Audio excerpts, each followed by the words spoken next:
Today's podcast is with Mr. Eric Clermont. He is in a unique position of Director of Coach Education, Director of Coaching Education. So, the entire podcast is to understand what this role is, its significance in running a club very, very effectively. He talks at length about what techniques he uses to develop the coaches at his club. Overall, it's quite an insightful podcast, a good reference for all the technical directors, all the club owners, all the academy owners on how they can boost the quality of coaching at their club. Enjoy.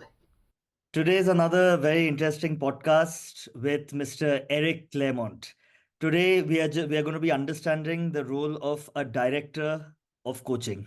So basically, he's been a director of coaching with a club currently Tampa Bay United. He's also a USSF coach educator. So thank you for agreeing to be on the show, Eric. How are you doing? Hey, how's it going, Ryan? Super excited to be here. 100%. It's going to be a very, very informative podcast for sure.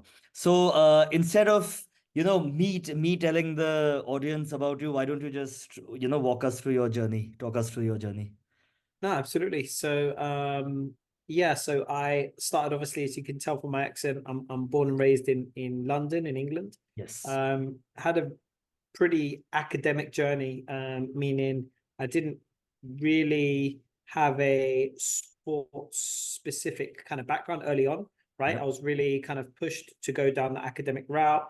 Yep. And really just loved playing football from a young age, and got involved with local youth teams, local clubs, and things like that from a young age, and played at the university level back in England, and just for local clubs really.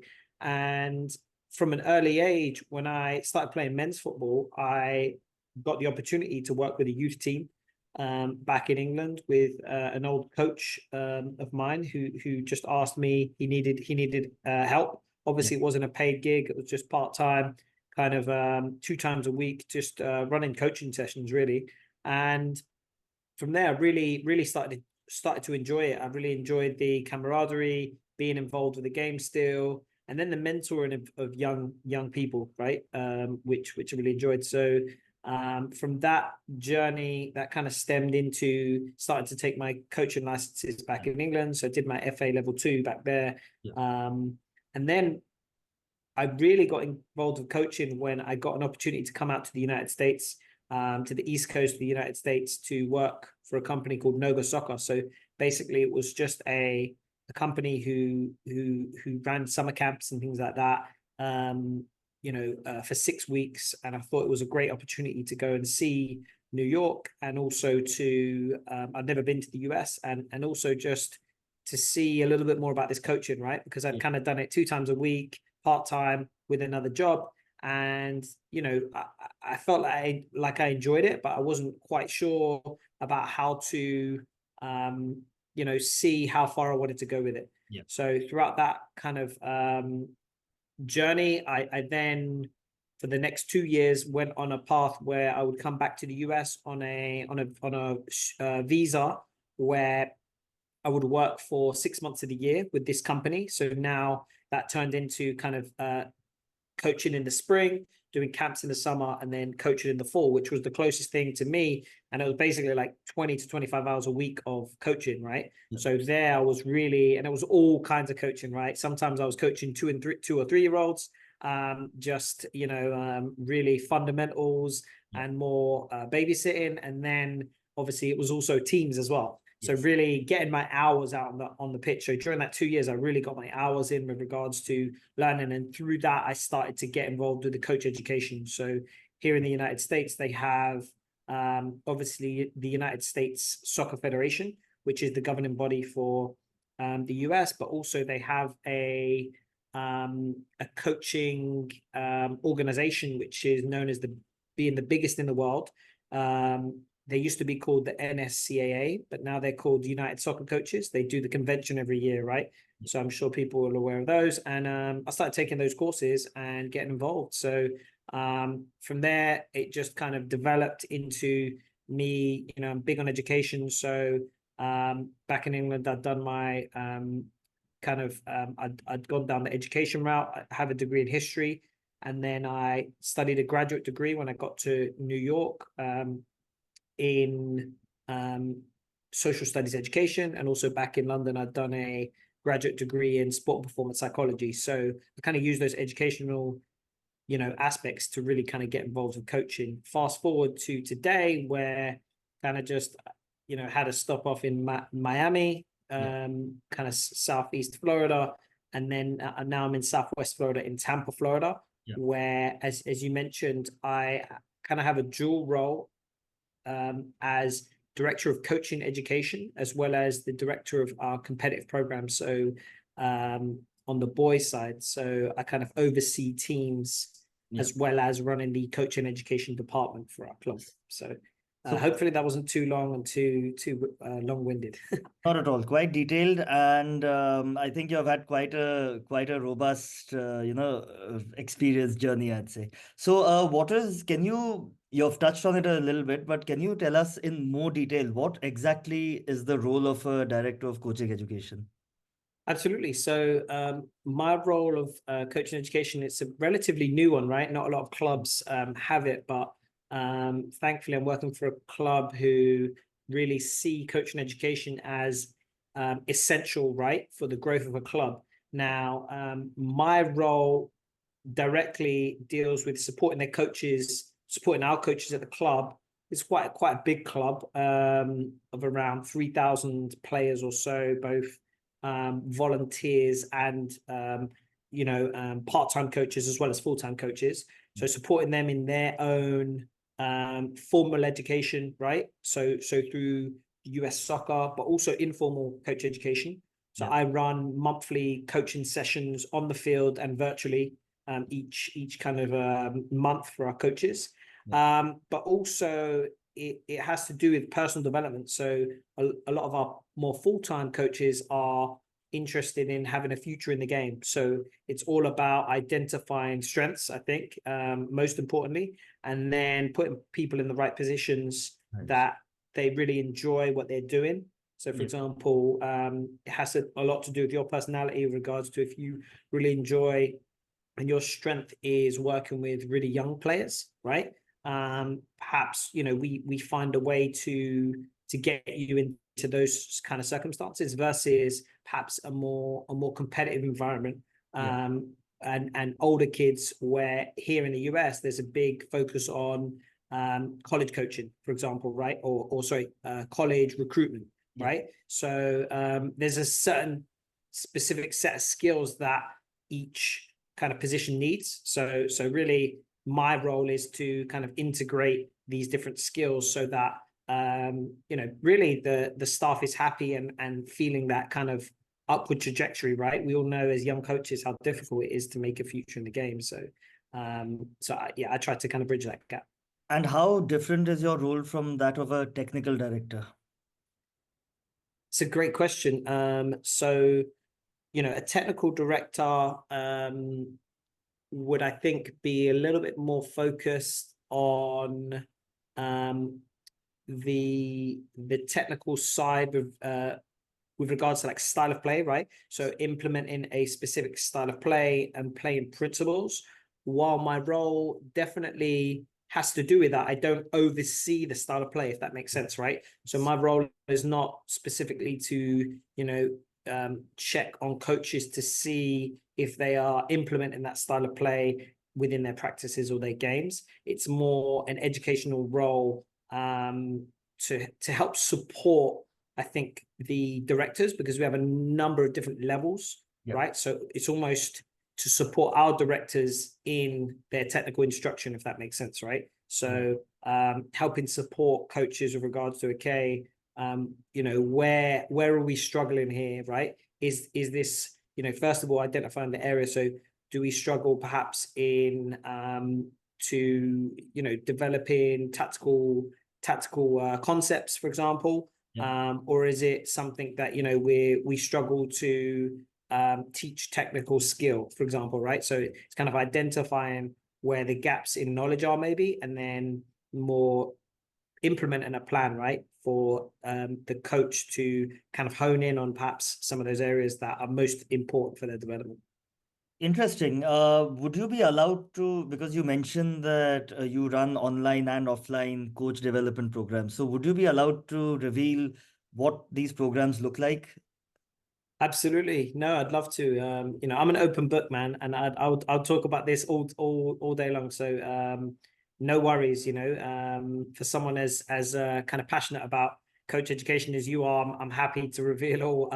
But nothing special, no bells or whistles, right? I think to start with, we would very much start with perhaps with our coaches, and it really just depends on the age group, I think, because it's very important to understand that context is key, right? So for our junior academy coaches, what we call them, which would be anything from like U7 through to like U10, perhaps they have a certain curriculum that would be more geared towards, again, technical development. How do you teach skill? How do you teach principles through teaching games for understanding, so like small-sided games, right? Versus perhaps some of our more competitive coaches, we need to now go into perhaps a little bit more on the tactical side, right? So perhaps on the tactical side, we might again talk about our specific style of play and how we would implement. So one that we did at the start of the season was based around our attacking playing style, which is a possession playing style with some small nuances with regards to how we want to attack. But then really, for me, what I've learned the most is having coaches able to discuss these with other coaches, like their ideas with regards to, okay, so one of our principles is skipping and splitting lines, right? So the idea that we obviously want to split lines, play through lines, but we also want to play over lines. So we want some variety with how we want to play. So how would you set up a training session from the warm up to the end activity or the end game? What would that look like, right? So it's kind of like sharing ideas. So they'll jump out. Usually I'll kind of create a template with regards to, this is what we have to discuss. And I'll pop in, 4 or 5 coaches into a breakout room, and then they'll go to discuss, and they need to almost, within that 20 minutes, create their own training session. We have a one that we use called Soccer Specific, and basically they'll kind of put it together and create their training session, right? So you're working on a number of different skills, right? You're now having to communicate with other coaches working at different parts of the game. So you're sharing ideas, you're probably learning from your teammates, and then you need to create a project based off of that, right? Off of that 20 minutes. So we've had good feedback on that, with regards to that kind of coach education piece.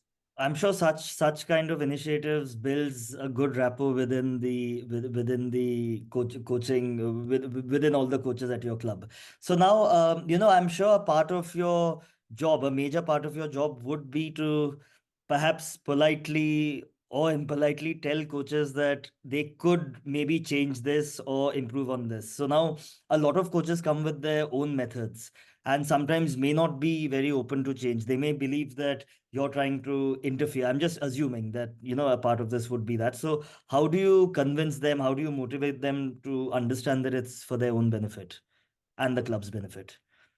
Absolutely. No, I think it's a fantastic question, right?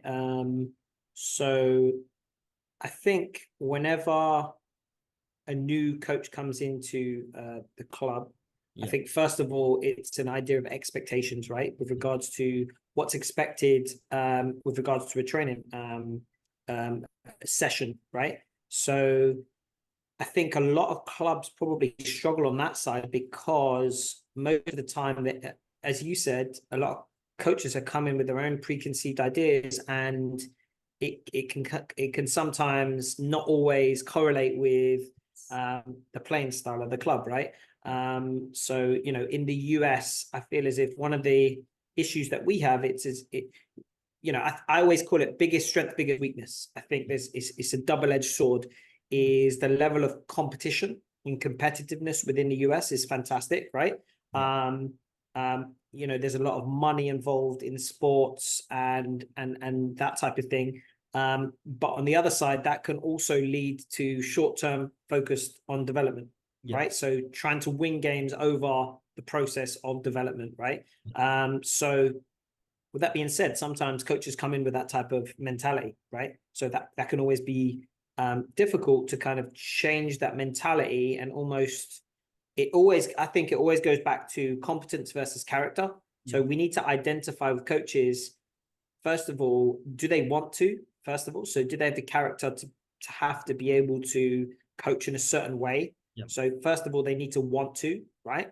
And on another side of it, the competence, do they have the skills and qualities to be able to do that, right? So if you check the first box, then usually we will try to identify again the right tools to be able to support you, whether that is shadowing another coach for a couple of months, it's creating an action plan with regards to planning your training sessions, right? Whatever it is, we need to identify that, right? But generally, if a coach doesn't want to, right, and you can kind of, even if they're saying, yeah, I understand, but then every time you go to their training session, it's the same, or same thing with games, right, with regards to playing time, the always the strongest players, the most physical players always playing, then that can be tough, and generally those coaches kind of get phased out, right, because they don't fit in with how we want to develop the players within our club. So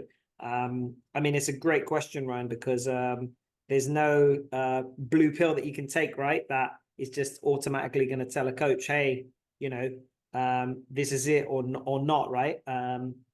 You just have to kind of trust the process and give them the opportunity, right? Continued coaching, continued opportunities for to try and do the right thing, but then there needs to be a line, right? A line eventually that you say, okay, enough is enough. You've had multiple opportunities to try and improve this, Yeah. and you haven't, right? So I think it's a balance. And I'm sure all these coaches have to follow some kind of curriculum, as you mentioned. So, are there any secrets you can let out on how to make an effective curriculum? Because after all, that's the reference point for an entire organization. Absolutely, right. First of all, I think one of the things that a lot of um, coaches, directors struggle with, and I don't think this will be a secret per se, but I believe obviously your curriculum needs to be based on your playing style and how you want to play, but your playing style needs to be congruent with the culture at your club, if that makes sense. So for me, in certain perhaps geographical locations, it may not be conducive to play a possession style of soccer, for example, right? And we see it in the US, right? And not putting it into any boxes, but down in South Florida, where there's a very strong kind of Central South American population, there is a strong feeling of wanting to play a lot of possession based, attractive, but also very fluid and I would call it flamboyant soccer a lot of the time, right? Again, I'm not trying to put people into boxes, but I feel as if you need to see the person in front of you or the people in front of you, and from there you can now identify a playing style that the players and the parents as well are going to buy into, right? And that can often be a step that's missed, right? Often, like someone like me, someone who's English, who now I would call myself new age English, right? So I came up when now with the new, I was very much educated within the new English philosophy of playing of I can't remember the name of the book, but there's a book which outlines like England's like style of play, for example, right? The Future Game, I think it's called. And so, me coming into a club in Tampa, Florida, I could attempt to instill all of the values that I have learned throughout my playing and coaching career, even though it's not congruent with perhaps how the players want to play and the staff want to play, right? So I think you really need to put your head close to the ground and have conversations with the staff first of all, and tell them, ask what what will they buy into, if that makes sense, right?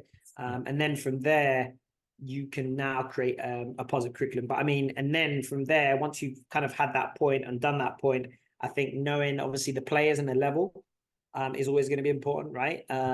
Obviously, a very high level team, you're going to probably go broad and then go into much more detail as you can go, and you can probably go more advanced with regards to the level of detail that you're going.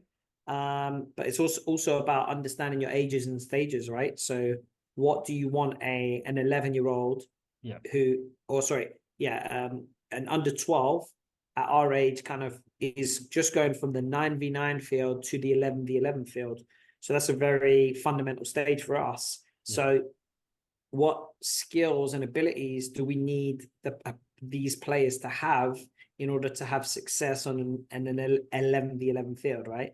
So and that's across the board and across levels. So it can get complicated, right? When we have probably our U12 age group, perhaps four to six teams, let's say, right? On the boys' side, and then the same on the girls' side, maybe a little less on the girls' side. But with that being said, obviously, a U12 team who is perhaps lesser experienced, right, are probably not going to play the same way as a team who's a top level team. Does that make sense? It's just probably not going to happen. Can the style still be the same? Yes, but again, we need to identify what is realistic for these players that are in front of us. So we need to kind of know who's in front of us before we start to say, okay, we're going to start to teach third man runs in the middle third when they perhaps can't. They don't understand the concepts of possession, right? So I think it's about kind of understanding, we have an end goal, but now, okay, so that's step 5. That's where we would love to be at the end of the season. So like what's step 4, 3, 2, 1, right? What's the first step for them to be able to understand, to be able to get to that next level, right? So yeah. All about, I think, adaptation, understanding the people involved, the players involved, understanding the location. Just Sorry, Ryan, are you on mute? no, I'm not. Can you hear me? I can hear you, but you're a bit scrambled. Ah, Oh, there it is. Okay. yeah. Yes. Keep talking. So yes, Great. some great points there. Now you're constantly training other coaches. You're heavy on coach education, being a director of coaching education as well as a coach educator with the federation. Does that prevent you from taking active sessions as much as you would have liked?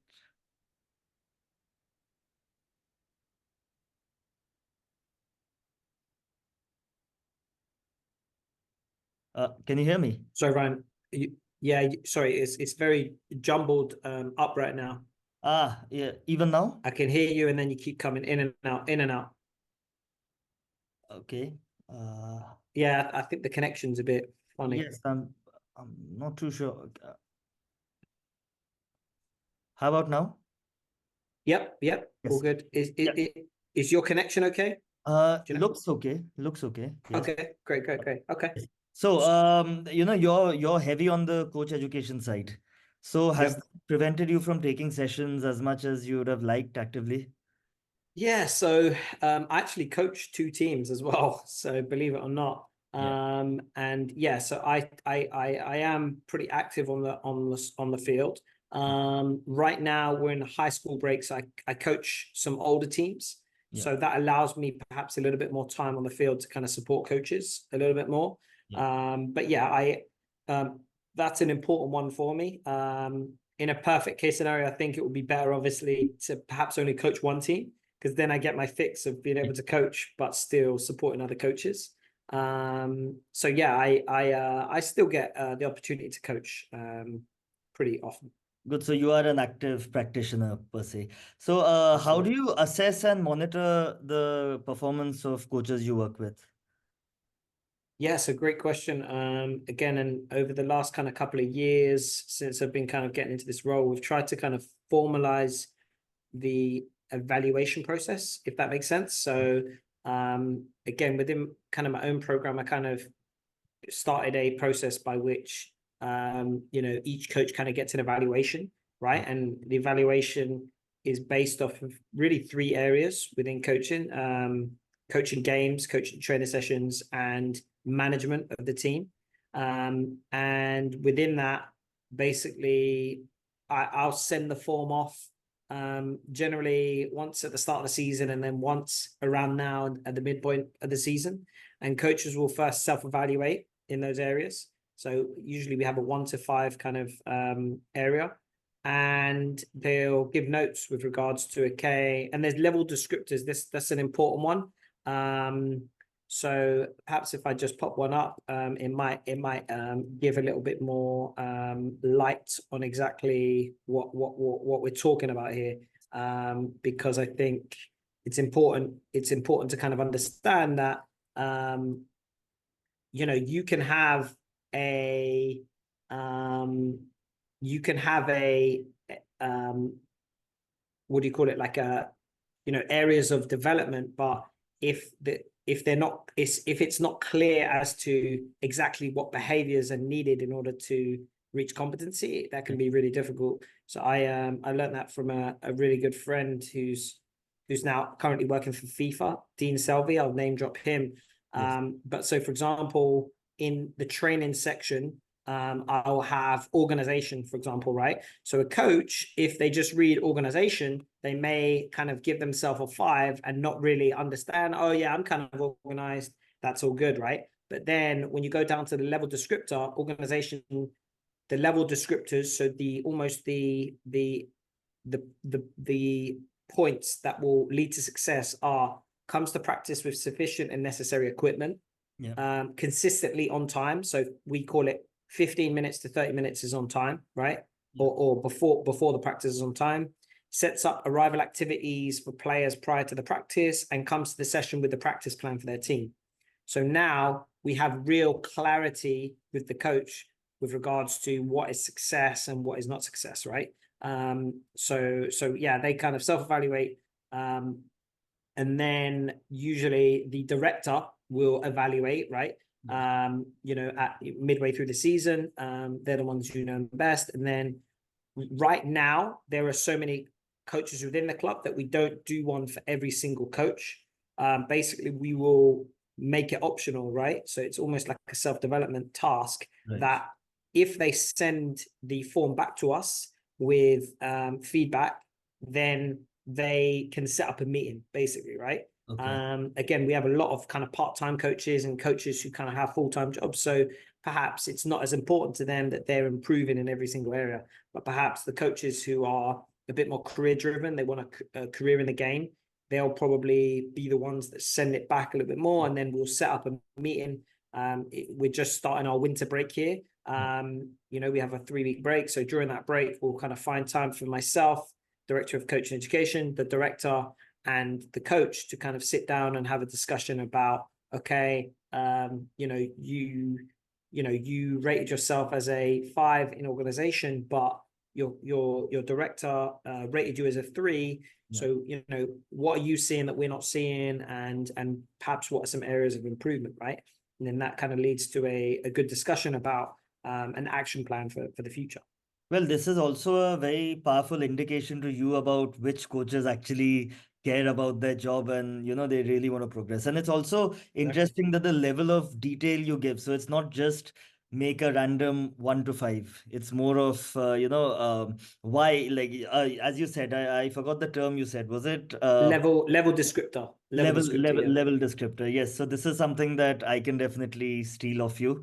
So that's yes, definitely. Anytime. I'm happy to share with you our kind of coach evaluation form, because like anything else, it's always developing, right? It's Yes. always, you're always looking for feedback and always looking to make it a little bit better, right? So I think that's key Appreciate for it. sure.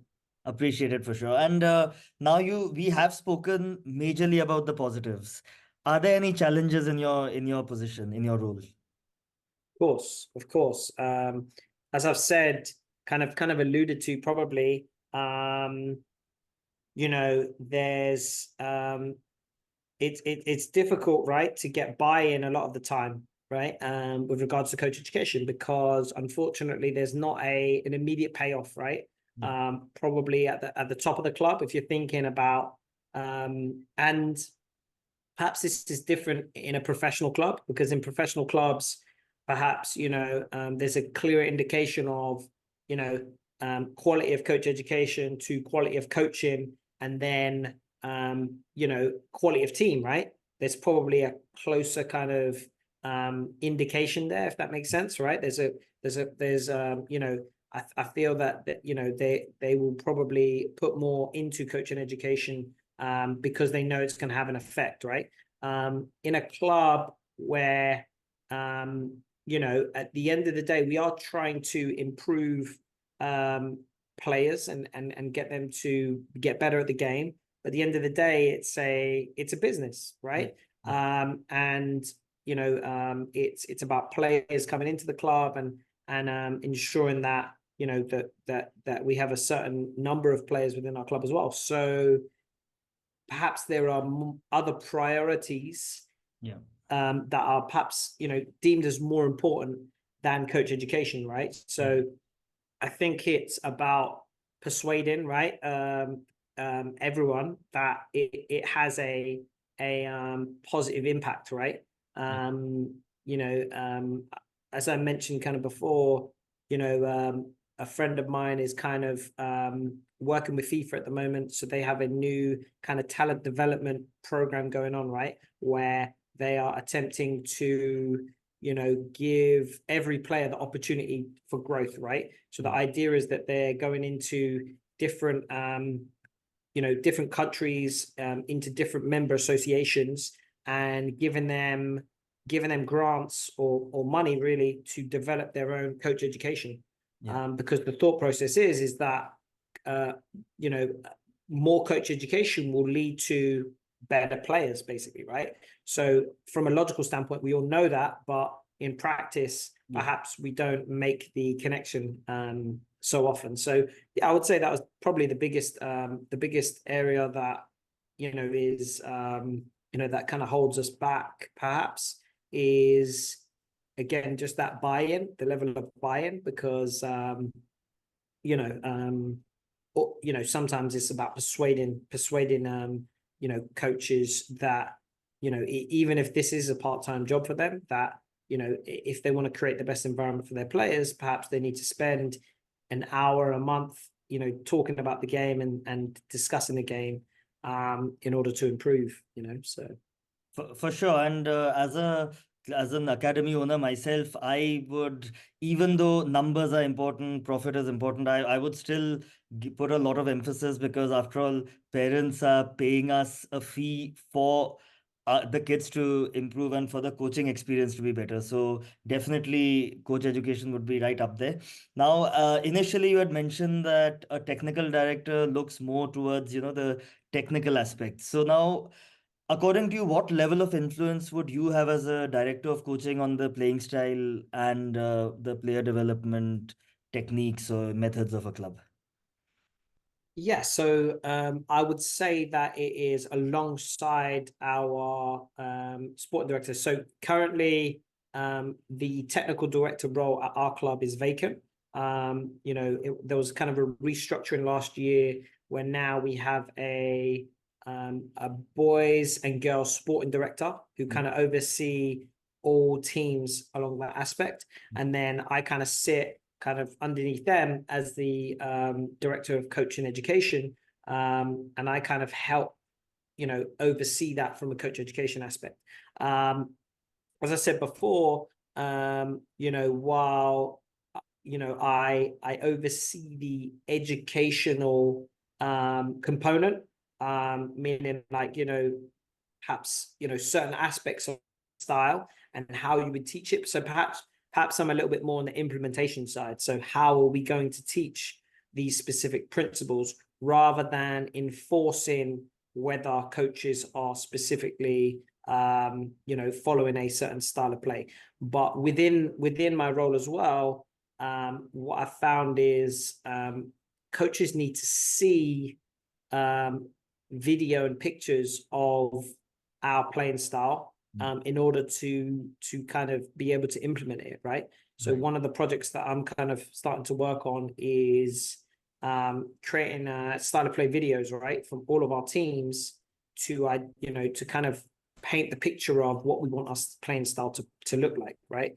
Yeah. So as I said, like skipping and splitting lines, or diamond principle, for example, is one that I use where the player on the ball always needs an option to the left, to the right, and then in the middle, right? So diagonal passing options is really important for a possession style of play.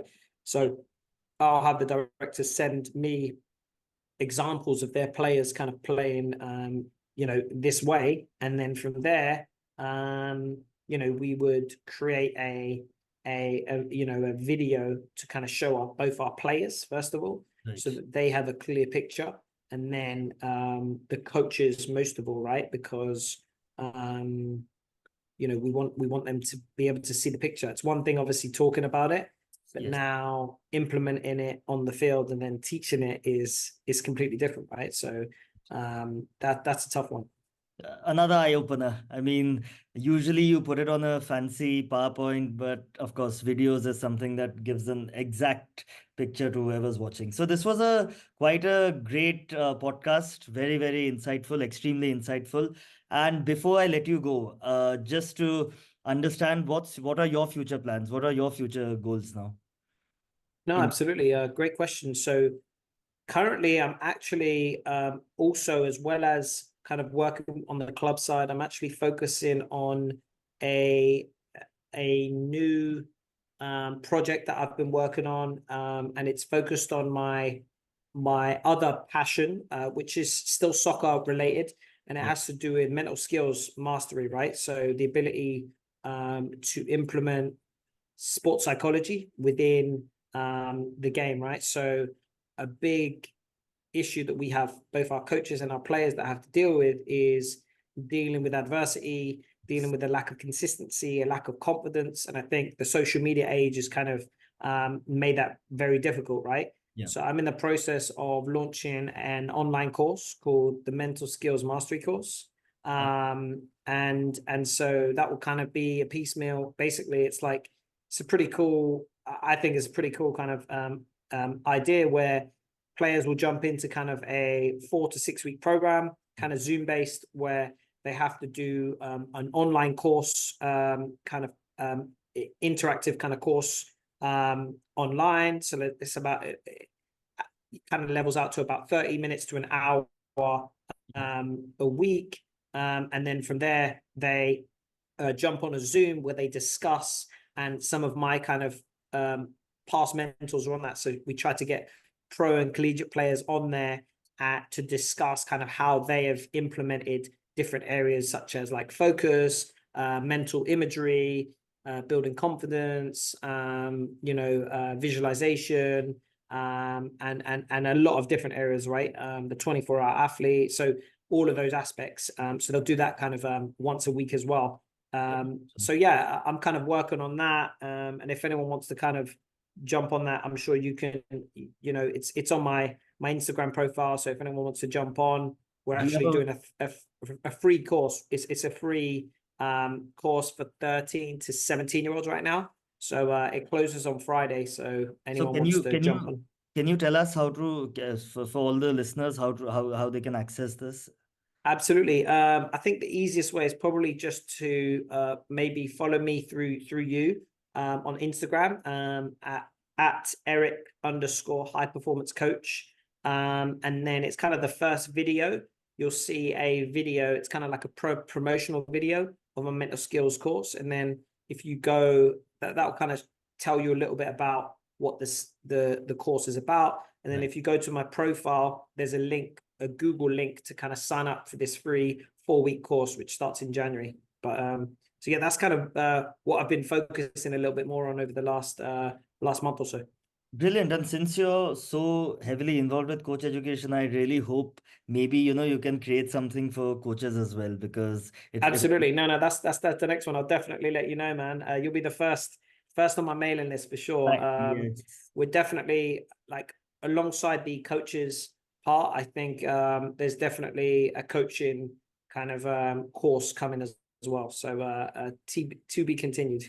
That would be amazing. Looking forward to that. And yes, thank you for your time. This was a wonderful, wonderful podcast. And especially for, in your busy day, sparing an hour just to talk about football and your role and give such brilliant insights. So ever so grateful that you have agreed to be a part of this podcast.